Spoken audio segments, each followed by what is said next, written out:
O'clock. Now call to order this special meeting of the Public Works Authority.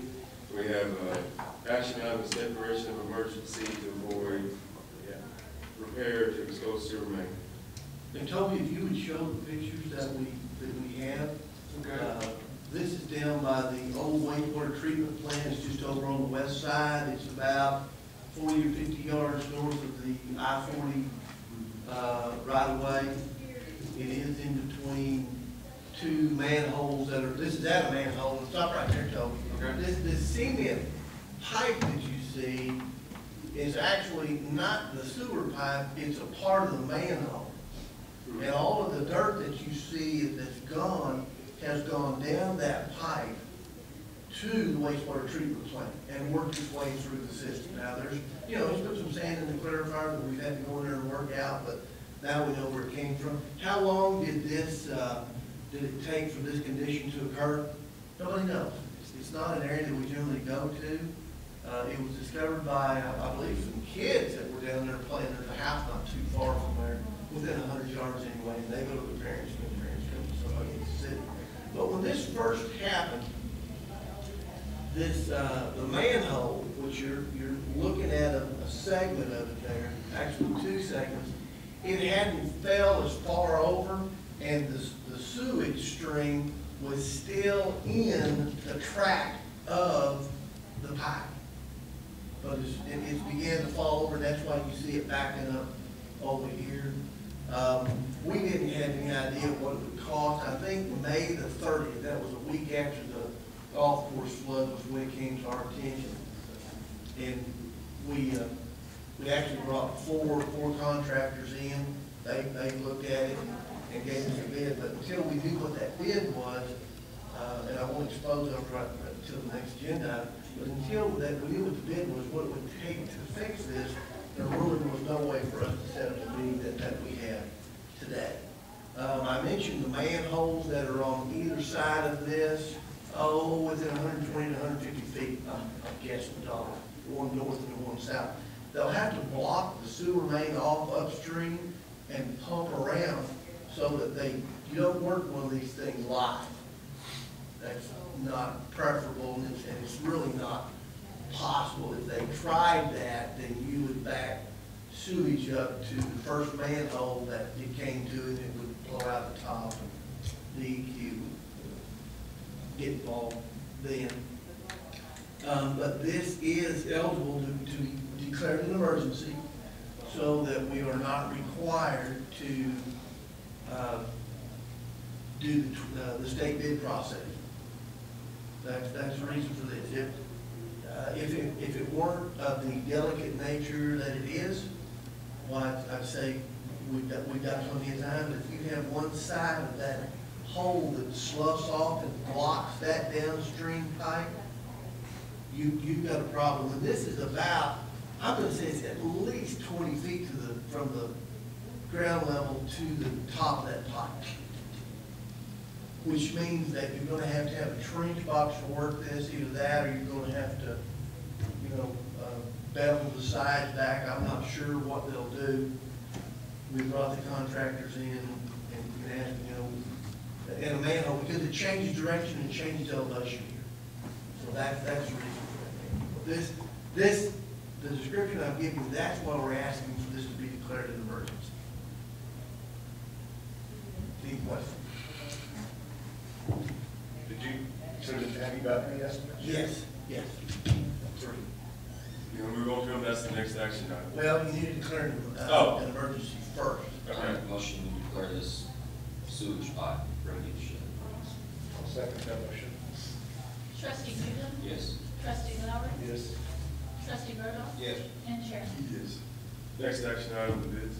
Yeah, the three bids that we have are from Slattery Construction out of Woodward, McKee Excavating out of Prague, and Luckenbill, which I think they are somebody from their Lawton office came up here. Luckenbill has more than one office scattered around the state. Enid, Oklahoma City, Lawton, they're pretty good size. Of these three, they're the only ones that I have any previous experience with. We did call around and ask about them, we really didn't find out anything bad. You know, these three companies all have good reputations. Now, Slattery's bid was $78,229. Okay? Luckinville is $79,975. And McKee's bid is $80,000. So for three contractors to come in and look at a project of this magnitude, and your spread is basically from 80 to 78,229, which is about $1,761 on three contractors. So that tells me that the bids are good. What is the length of the bypass? Are they gonna install like a new, I mean, is it gonna be Above ground pipe. a temporary poly pipe type deal and go Yeah, from there over the manhole? They're gonna have to pump around it, that's about 500 feet in between up and downstream manhole. So the only benching and trenching is going to be right here around the hole itself? Right.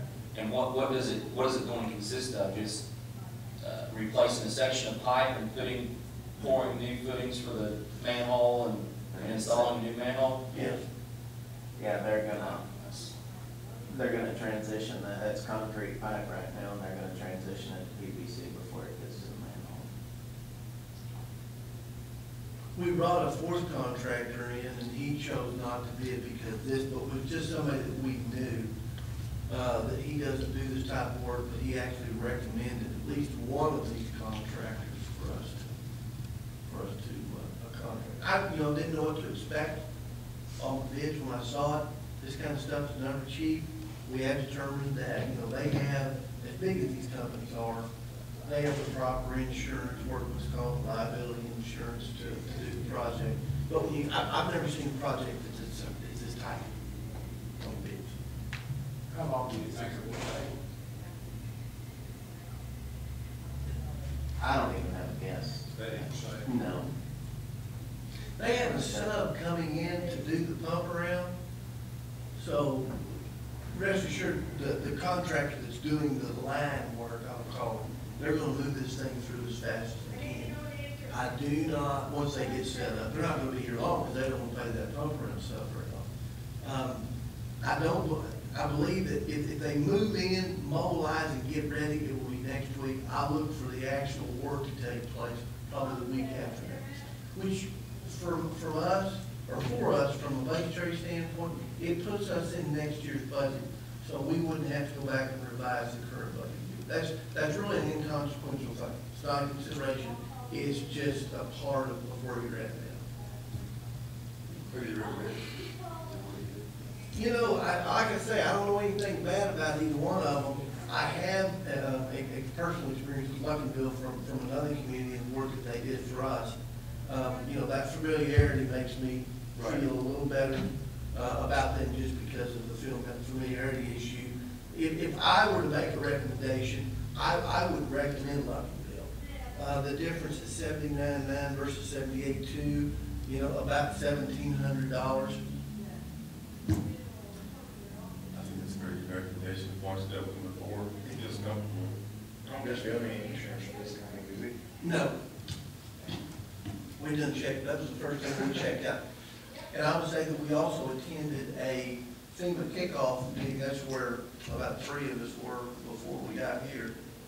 And we are going to include this in and see if there's a way that we can incorporate this into the flood. I have no idea where that will take place or not. We are going to try. I got that email. Yeah.